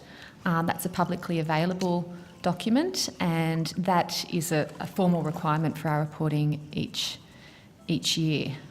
So that's on the internet. Do they specifically reference sustainable development goals in the outcomes? Yes. Okay. Increasingly. Is that the first time that's... With the integration of the SDGs, we've been trying to do that gradually, not rewriting policies, waiting, as they evolve, integrating them more and more. So I couldn't tell you for certain whether it was the first year, but it was certainly it's certainly in there. And in terms of this report, there's been a particular effort to actually reference the SDG agenda? Yes. Okay. And is there a top-of-the-mind outcome that stands out? I have my biases. I have the education outcomes uppermost in my mind because I look after the education and the disability portfolio. So we had on Monday we had International Day for People with Disabilities, and there's a wonderful exhibition in the atrium of DFAT that shows photos from a competition we hold annually around our disability inclusive development. That many of those programs, stand out for me. One that comes to mind is an education program in the Philippines that has a very strong focus on disability inclusion. I can't spell out the acronym. My colleague Nigel might be able to help me with this, but the acronym is BEST. And as I said, that very strong focus on disability inclusion, I think, is a very it's very consistent with the SDGs, leave no one behind. We've just and we're doing very well in relation to that relative to other countries globally. We have a very strong reputation on that internationally. Okay, so for Prime Minister and Cabinet, we heard earlier from the National Congress of First Peoples, and we hear frequently from the Minister, Mr Scullion, that there's been tremendous success in terms of employment of Indigenous businesses and Indigenous people. Do you have any stats on that, or what does that actually look like? Unfortunately, I've only heard it in the contest across the chamber, which is not obviously the best place to get the facts, but Minister Scullion is very, very strong on the fact that this is a good area of public policy that's delivering real outcomes. We could take that on notice and provide you with some information if that's what you'd like. And I presume you want it broken down by the SDGs? Well, yeah, he says that the amount of he does quote quite large figures about the amount of contracts won by Indigenous businesses. But that'd be really useful, and the number of people actually employed. And of course, they're always referenced back to a starting point, which is usually when we were in government or something like that, which is understandable in the chamber. But it would be just good to see, because we know from Defence, and we heard from the National Congress there, that Defence and their Indigenous procurement outcomes are going really well. I'd just like to see if there's from Prime Minister and Cabinet, if there's a set of figures that we could see that are improving employment outcomes, you know. Unfortunately, Senator, we didn't bring any of our Indigenous Affairs colleagues with us today, but I can certainly take it on notice and get you something as soon as possible. If it's a good story, we should be telling it. Senator Moore. Thank you. The way we operate in these inquiries is we often have government departments come early, and all of you did and came and gave evidence to our inquiry a few months ago. And then after we've had some public evidence and submissions, which I know all of you would be across, we ask government departments to come back again, particularly when we've had things put on record and questions and issues raised. I was particularly keen to hear from all of the three departments about the future in terms of the process that's going to be put in place in the future in terms of what happens next, and also responses to some of the issues. There's been a number of key themes that have come out from all the evidence that we've had. And it's particularly, and from the Bureau of Stats, there's a couple of particular questions because you're in that situation of specialist support for other countries, and I'd like to get something on that on record. But for DFAT and PM&C, it's the coordination roles that you both have and how that's going to work into the future. So perhaps for the flow, I should go to get the stats questions and get them on record, because I am interested because Bureau of Stats provided really strong evidence at the first hearing. And also one of the two key bits out of that was, one, what you were doing in Australia, and also secondly, how you were trying to help our neighbours to develop capacity around their ability to have data, which is one of the core aspects of the SDG agenda, to have transparent, accurate data on which people can base planning and also see how they're going. So is there anything you could add to today in terms of what Stats is doing, particularly in our neighbourhood? Probably building on Yes. what we said earlier, that I didn't actually bring any information from our international relations section. Oh, that's okay. If you want to follow up on that outside, that would be good. Which is fine, yeah, we can do that. So we do, as you know, assist a number of different countries in our region, and that is specifically to assist them with their data building, statistical capability, and understanding that is extremely important for reporting generally, but also to make sure that they're consistently reporting against some of the indicators for SDGs in particular. So I'm happy to take on notice and get some more information about... Up to date. And the website doesn't give a lot of detail, because we know we now have the website there that we can go to, but it's particularly around 16 and 17 in partnerships and monitoring how that works, and building capacity, and also working within the Australian frame to get the data together. So it's practical stuff. So if we can... So some details about the actual programs that we're running in those That'd countries. be good. For sure. Thank you. Now for PM&C and DFAT, the coordination responsibilities now, everything was actually focused on the first voluntary response. I'd just like to know from the perspectives of the department, what is the ongoing role of the interdepartmental committee, and whether the same division of responsibilities will apply into the future, with PM&C being responsible for domestic coordination and engagement, and for DFAT having overall responsibility, particularly through our aid program. So who's in charge? We're jointly in charge, Senator. I might just start just from perhaps on that excellent question you asked about ABS. I'm under the impression the ABS also actually leads internationally in interpretation of the data. The Geneva concept, So that is obviously an important role that the government's playing. And that was, unless there's something to add, and there could well be, that was in your original submission, which actually identified what the role was, and the ongoing work that Stats as an organisation had been involved through the MDG process, through the preliminary discussion of how the SDGs would operate, and now through building the capacity into the future. Is that still the case? That's still the case, yes. Yeah. So we don't actually see ourselves, PM&C, as coordinating domestically. What we do is, jointly with DFAT, chair the Deputy Secretary IDCs, which we had one after the last VNR, I think on the 16th of August. This is at the Deputy Secretary level, and at that meeting, I think is there 18 other departments that are involved. At that meeting, we agreed to continue the IDC into the next year, at least twice, but just like the FAS grouping, the level below, that can happen on an as-needed basis if more are actually needed. At those meetings, we will be using them to sort of update ourselves on how the data is going in the website, which we think is a key transparency and accountability measure. So we'll be looking at that and how things are going there. Agencies will be able to show best practice to each other, which started to happen at the last meeting as well, particularly with Defence in some of their ideas around how to implement the SDGs. In August?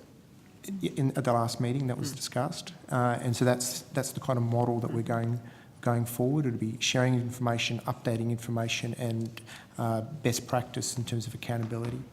So who's coordinating what's happening? So we've got a number of departments who have key responsibilities. We've got the model that shows who's the primary agency and who are the supplementary agencies. Who is responsible for coordinating? Well, it depends on what you mean by coordination, Senator, because gathering information, ensuring people are turning up, making sure that they're taking action and questioning if they're not.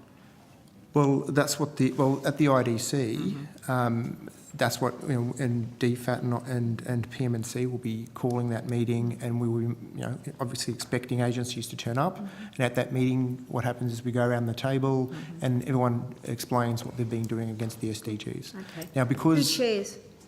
It's jointly chaired by DFAT and Prime Minister and Cabinet. So Lynn Hatfield-Dodds is our DepSec, and yours is... So you co-chair? Co-chair, that's the right. meeting?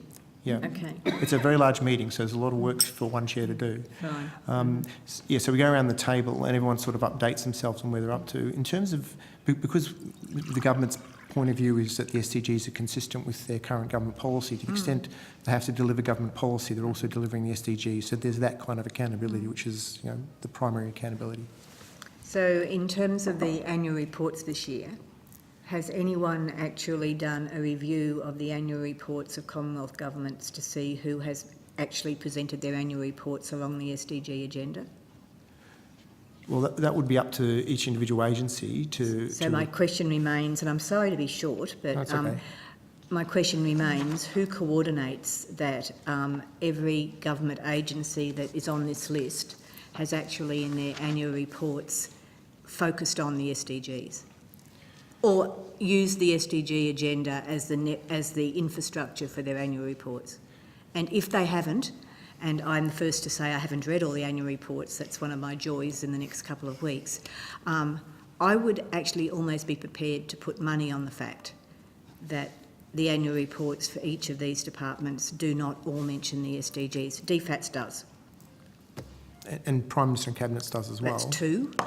What about the others? Well, I haven't gone through other people's annual reports. Did anyone ask them at the last meeting whether they were going to put it in their annual reports? We make sure that we say that we're putting it into our annual reports, and obviously the expectation is that they would do it as well, but to the extent they don't do that, that is not something that we would have accountability for assessing them on. So who would? Well, nobody would have, no one has got that. It's up to each individual agency to determine how they comply with the SDGs, or implement, I should say, the SDGs. Okay, so I struggle with this, Mr McDonald. I truly struggle, and we've had a little bit of this discussion before, but consistently the two overwhelming themes of the evidence we have before us, and I really hope you've read it all, is one, coordination, and there's a demand from people who are interested in this agenda for some sense of coordination across our country as to what's happened. And the second is awareness, that people, I'm sensing just to see whether I'm actually verbling the evidence, but a sense of community awareness, which the people who know about them and who have given evidence and written submissions and come talk to the community, they know. But I think if you went through and we've read all the evidence, I doubt whether there's a submission we've received that hasn't talked about community awareness and the fact that it's not getting out into the community. So on those two issues, has that been raised at the interdepartmental meetings? Have the issues of having a central coordination point to make sure that people know what's going on and community awareness campaigns, have they been mentioned? at the meetings? So there is discussion about how to comply with the government's policy or implement the government's policy on SDGs, and that's what the purpose of the IDC is. On communication, we have had a discussion on it, and perhaps my DFAT colleagues can elaborate more on the communication plan that we've actually got. But just on that, I was at my daughter and son's school yesterday at Turner, and their very last Christmas song was all about the SDGs. Now, I'm pretty sure no one read the annual reports of the government departments to get that message out. But my point is really that the message is getting out there. As a parent, did you ask why? You know, why was the final song at your Turner school, which is great? Yeah. Did you actually say, well, where did that come from?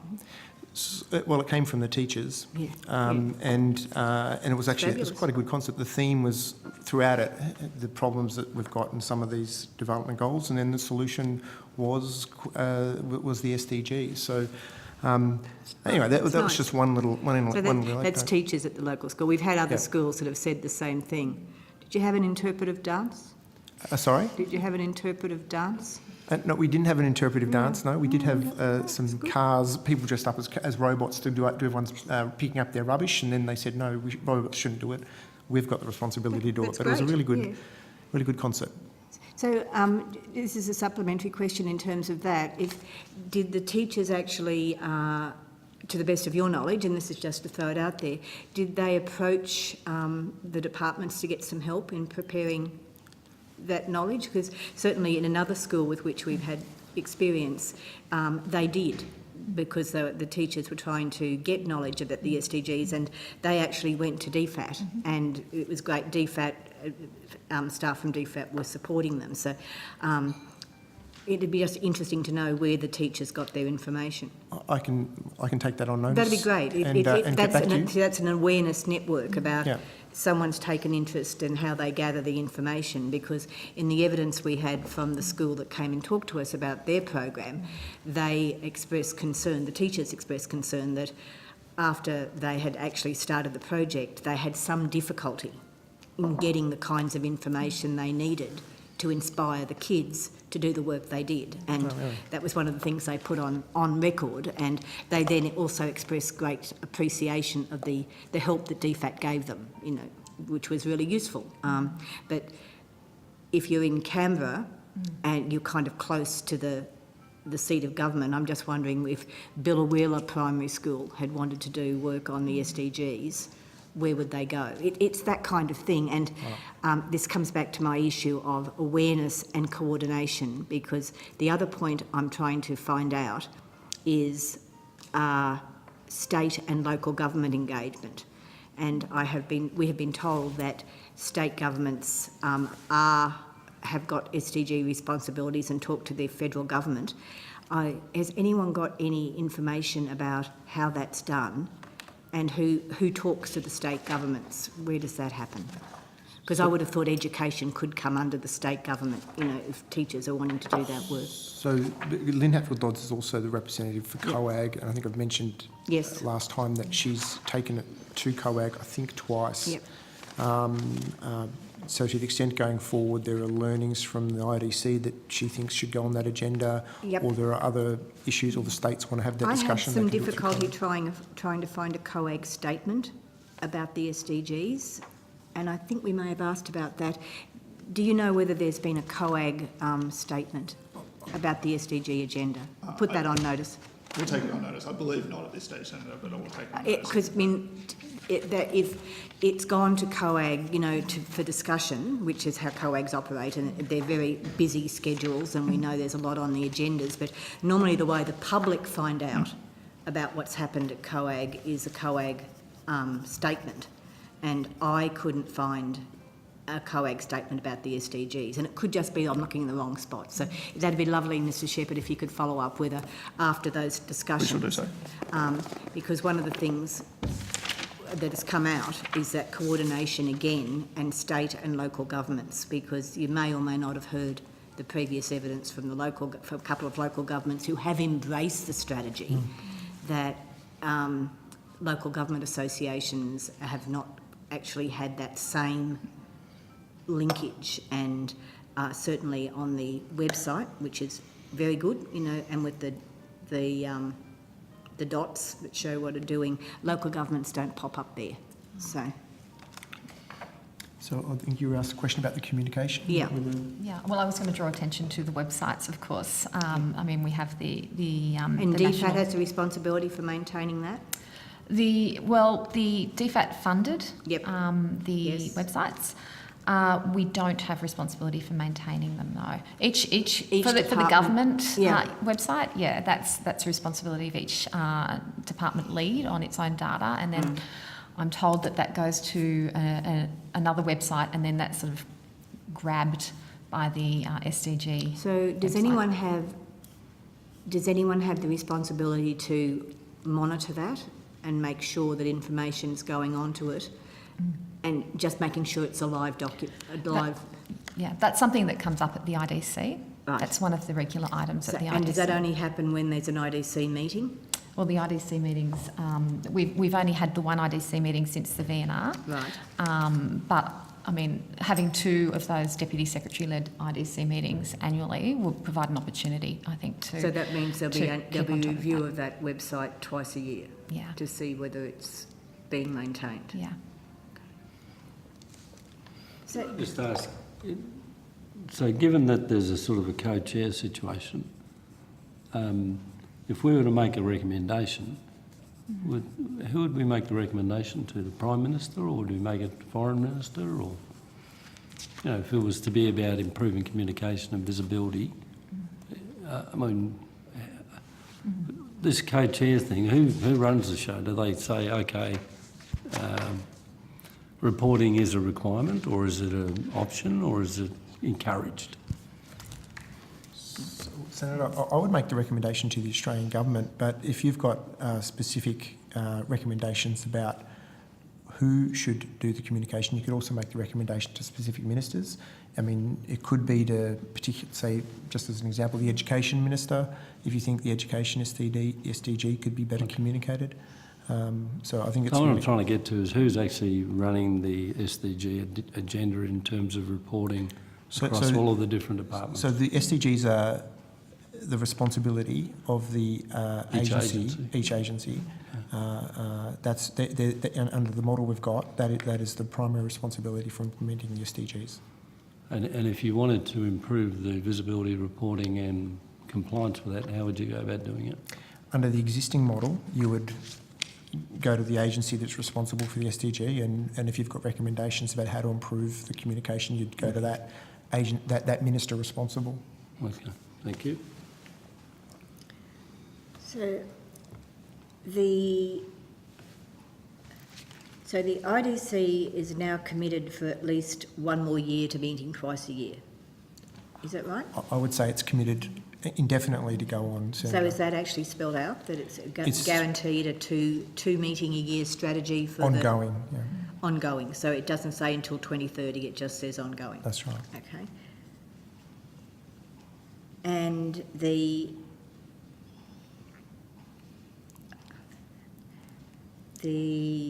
so they meet. So the way that people share information is only 6 monthly. And that dropped down after the VNR, so I think we met 6 times. Yeah. 6 times in 2017. Yep. Or no, 4 times. 4 times in 2017, 2 times in 2018. But now that we've got the VNR out of the way, we think 2 times at a minimum. Right. And I guess I would add that there's communication that goes on in between those meetings that are chaired by the deputy secretaries as well. How is there an agreement about best practice determined? If you have the meetings twice a year and you share what you're doing, how is that then people go away and listen, and then it's up to them whether they're going to change or try something or not? There's no plan that if something is seen as good practice, it will then automatically happen. That's right, Senator. Yeah. It was a bit more intensive around the data, so I think the EL2 group got together and there was quite a vigorous discussion about what the sort of standard was and how it could be applied consistently. But in terms of actually further additional reporting beyond that, different agencies will have different levels and standards that they are keen to meet. Could I just add that the way that the data reporting platform has been set up is to make it easy to see at a glance where indicators have been reported against or where certain data items are still being explored. And that's certainly an easy at a glance, and also it exposes where there are still indicators to be reported against. And at the ABS, we're continuing to support agencies in finding data sources and understanding where they can be used according to the methodology set out. And certainly we're in constant communication really with UN agencies asking for reports on relating to various indicators, and in those cases we get in touch with the lead agency and we work with them.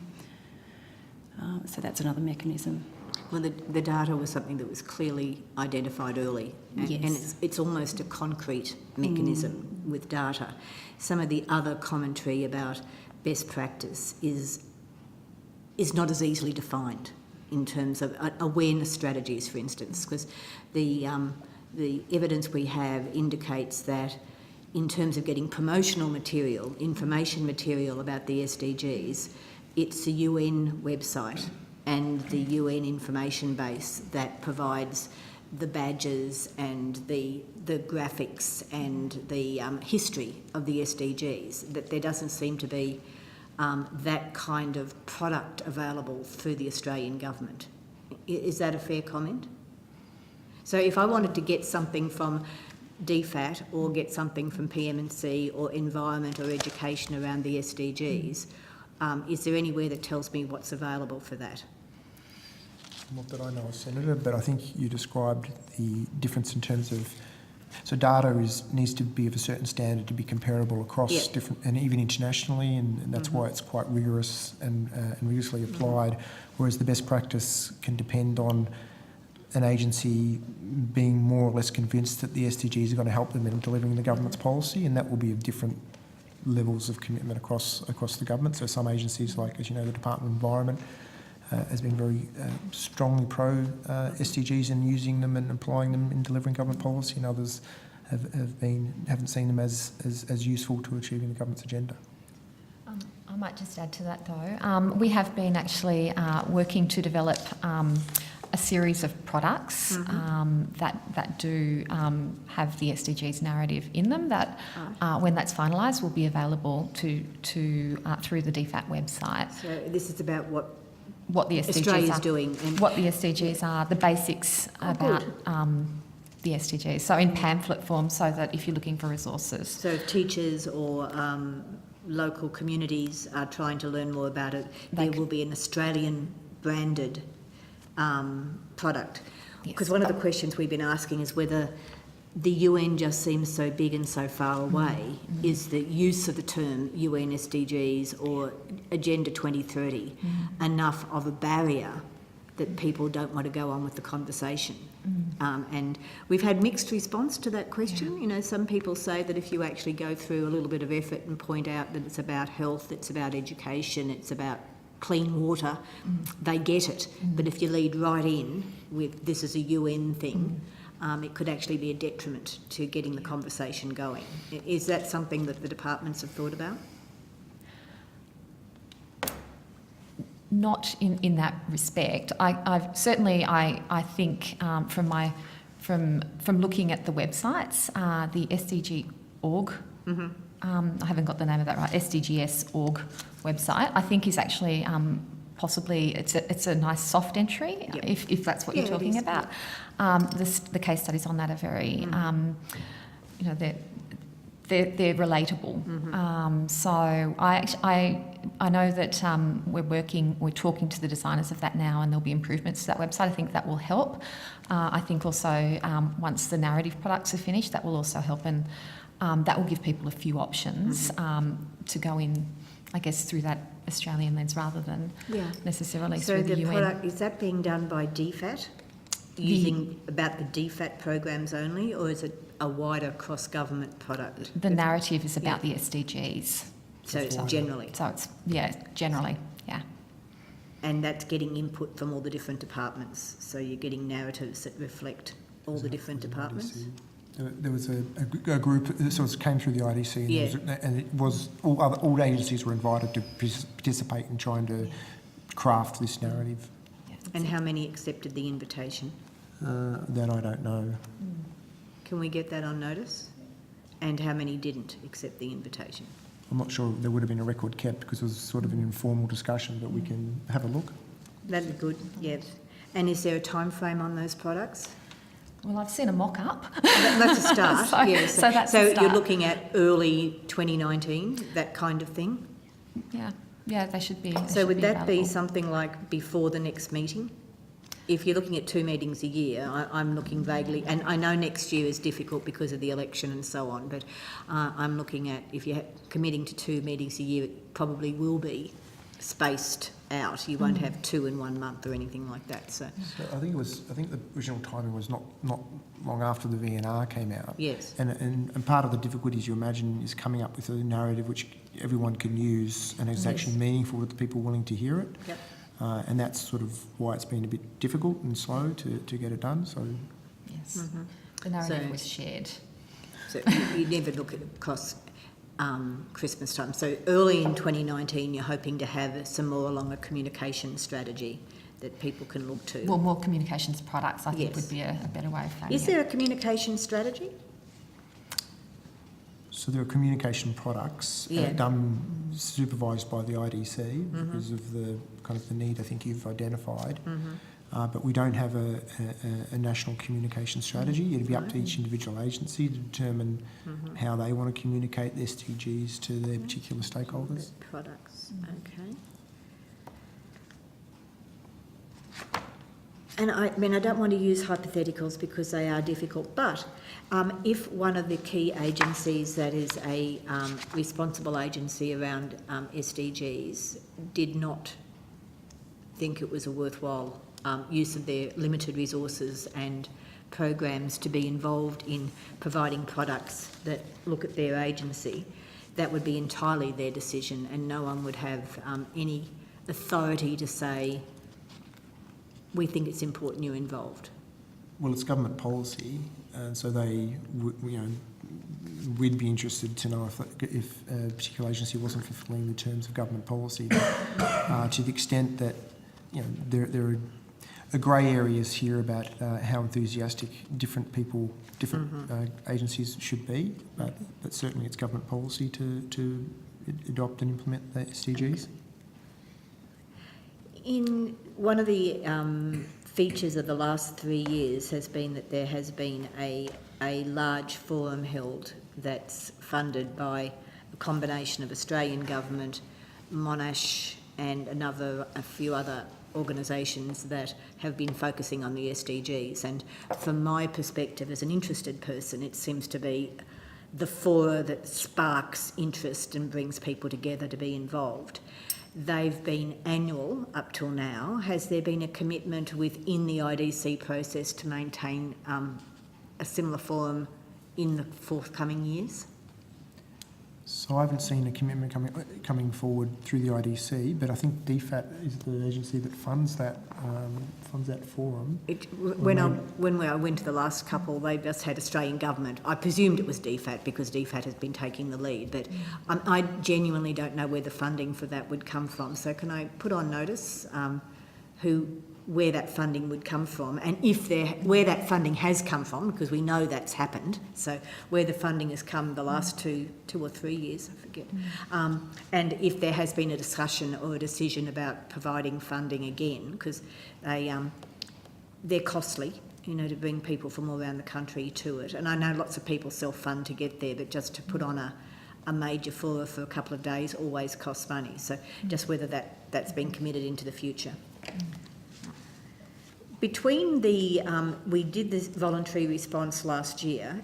Is there any further interaction between Australia and the UN about what we're doing with the SDG agenda between now and the next voluntary report? I don't think so.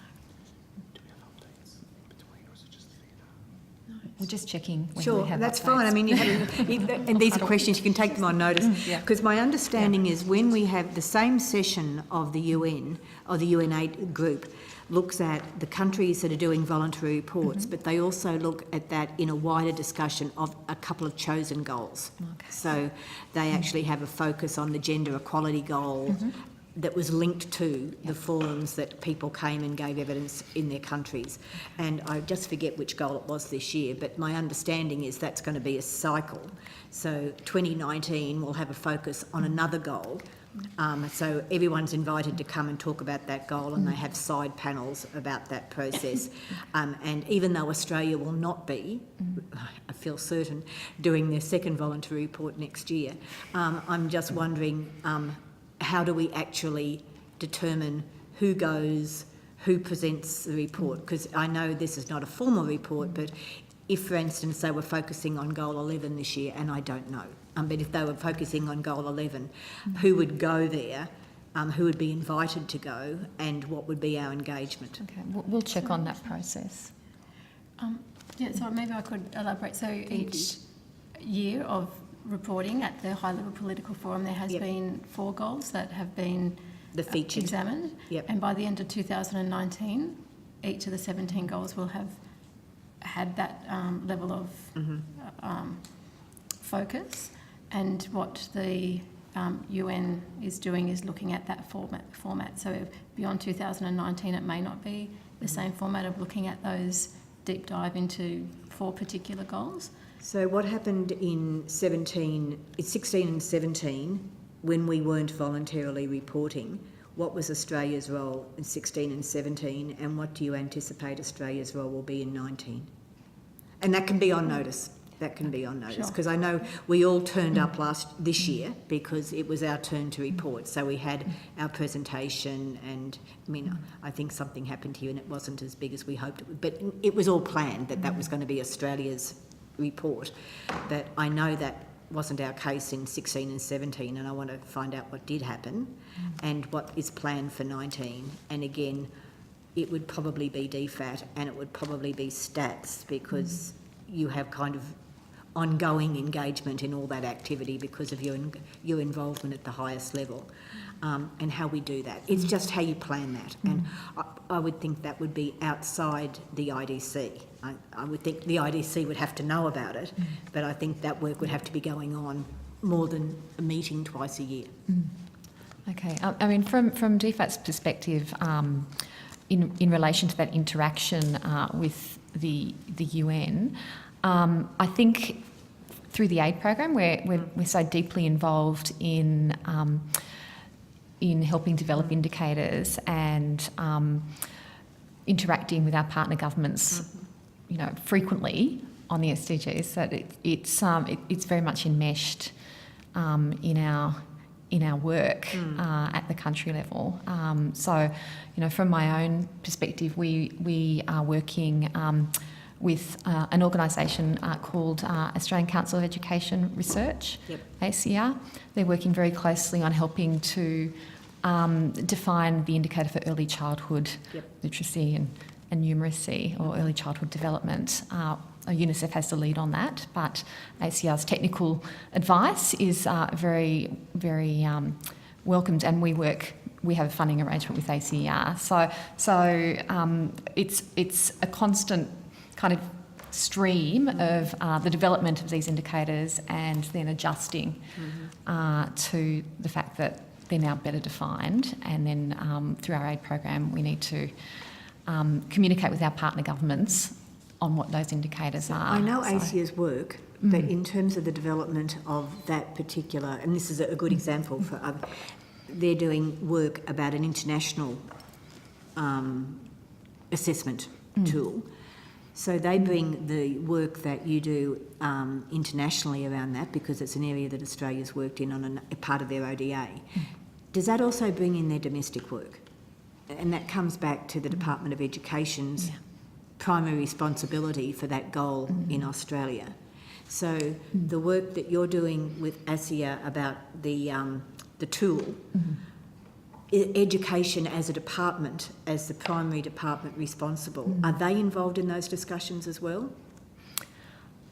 I wouldn't be able to tell you with any certainty. Could you take that on notice? Yeah, I can take that on notice. The discussions actually happen through global mechanisms, and ACR are on some of those as technical advice. Where it comes into it for us in the aid program is in relation to the Pacific, where they have their own standardised testing, and they've chosen not to go with PISA and the other international testing regimes. So it's very relevant there, because we're looking at how you can actually track education progress in the Pacific, and ACR has been doing that work about benchmarking against those international criteria. It's extremely challenging and technically complicated work, but very important for the Pacific. I get that clearly from the international perspective, but what I'm not sure about is that we are supposed to be looking at education in Australia with just as much scrutiny about what's happening in our domestic process. So, and it's also an area of great debate within Australian policy about early childhood education and development of process and benchmarking and those things.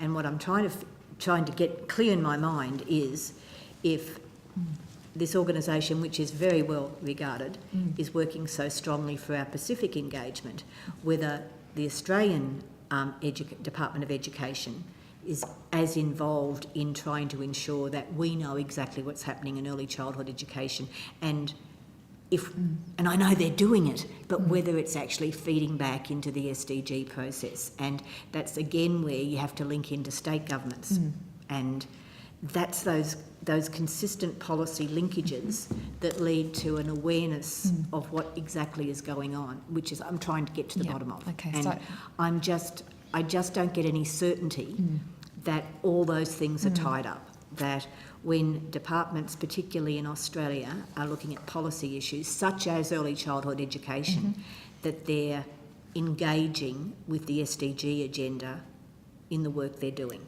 Okay. And whether that's discussed when you come back to the IDC, when you're going around the table, whether education is, we've had so much debate around higher education in Australia, whether the Department of Education has actually thought that when they come to the IDC on the SDGs, that this is a topic that they need to report on and does have relevance for the SDG agenda.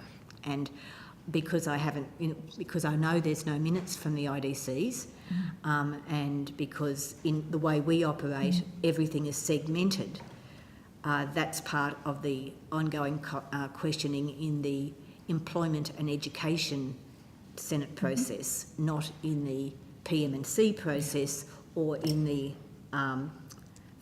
the jargon is killing me, the DFAT process. So how do we get, as a nation, awareness of what each of these responsible departments are doing? Because it doesn't appear on their websites. Okay. So just so that I'm clear, so you're asking me, or you're asking us to I'm trying to find out the process for ensuring that an issue such as you've just defined, early education, and is an issue that the federal and state education departments are feeding back as part of their responsibility under the SDG framework. Senator, I mean, talk frankly, it doesn't happen in the consistent way that I think you're looking for. So it doesn't happen that we have the SDGs and then that's used to sort of audit or then engage on policy. It would happen in different ways in different agencies. Some agencies may do it that way, but that is not how the policies, as I'm aware, the policy is being done at the moment. So in one sense... there's no agreement that it should be permeating domestic policy? Because your answers to a number of my questions have been, it's government policy. And I know it's government policy because we've signed up to them and we've said internationally that we are going to be supporting the SDG agenda. But it's trying to find out what we are doing in the SDG agenda that I'm having difficulty, and people in the wider community are saying, we want to know what we're doing and we cannot find the mechanism for finding out what we're doing. And I agree, Mr McDonald, I don't get a sense that departments are seeing it domestically in that framework. I'm confident, and Senator Gallagher and I have talked about this, that DFAT, because of the experience you have in the international sphere, do have a lens that you can translate these issues to that process. It's domestically, to which we've already signed up, that I'm not sure that lens is actually active in every department. What I can check in relation to that is the engagement of the Department of Education in the international. That would be great. In the international body that is talking about these standards, and I can find out, I hope, whether or not the fact that there is, I think, some movement on the indicator has been communicated back. I guess if they're engaged in the International Technical Working Group on it, they'll know that the indicator has been developed. So, is there an indicator statistically through the education SDG? I'd have to check. Just on notice, it's fine, because that's the other, going full cycle around, pulling it all together, that the statistical data, and we know it's an ongoing battle in Australia to get states all signed on to the same statistical basis to get any information, whether that's, and education's a good one. The other one is health, with all the work that is done in our health departments, the process. And I've got one more question, because I don't want to make this a dialogue between me and closing the gap, Mr McDonald. We had evidence earlier from Australian Congress, and their submission was very clearly focusing around closing the gap.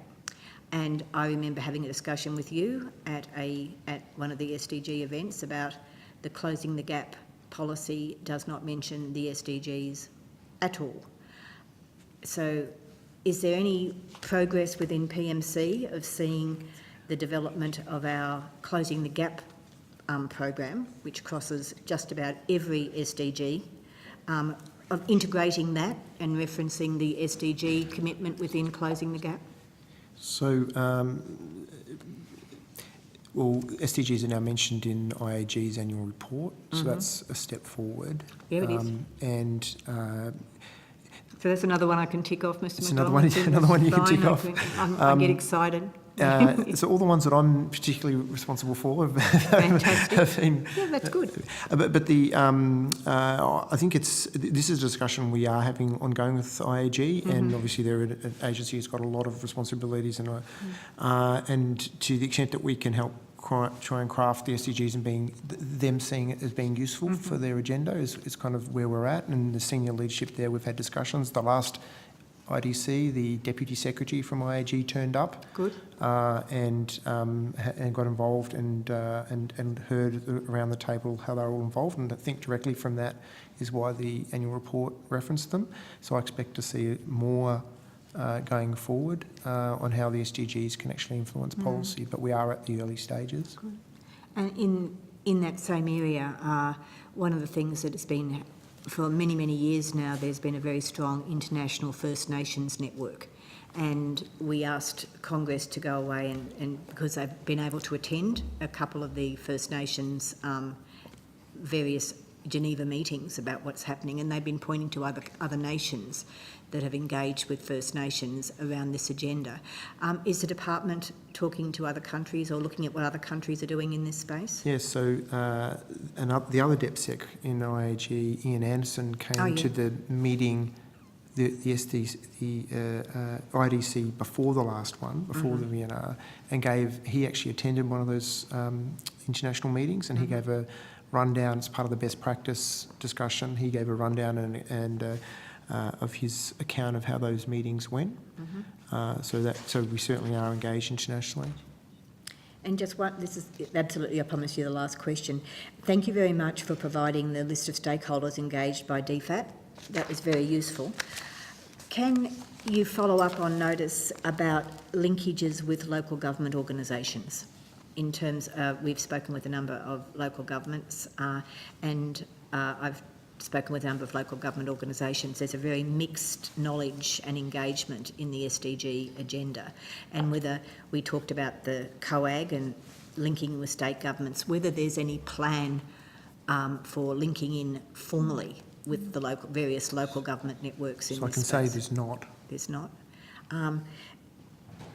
And if I just wanted to put a question on notice about safe cities or smart cities, can I give that to either We of you? can put you in contact. So that used to be part of our responsibilities, I know, but it's no longer. But we can perhaps be convey that to the It's been agency. a particular issue that's been raised by a few of the submitters about the smart city plan and how SDG Agenda 11 is almost word for word in some parts, and yet I just want to know whether there's any awareness and linkage in that process. So if we can take down that That'd be question, we great. can pass that along to the responsible agency. That'd be really useful. Thank you very much. Thank you, Senator Moore. And on behalf of the committee, I'd like to thank all witnesses who have appeared today. Thank you very much, Stats. I know that you were sitting there very patiently. Yes. It's been a very long week. The committee asks that answers to questions on notice be returned by 18 January 2019. Thank you, Hansard. Thank you, Secretariat. This hearing is now adjourned. And we really appreciate coming late on a Friday afternoon.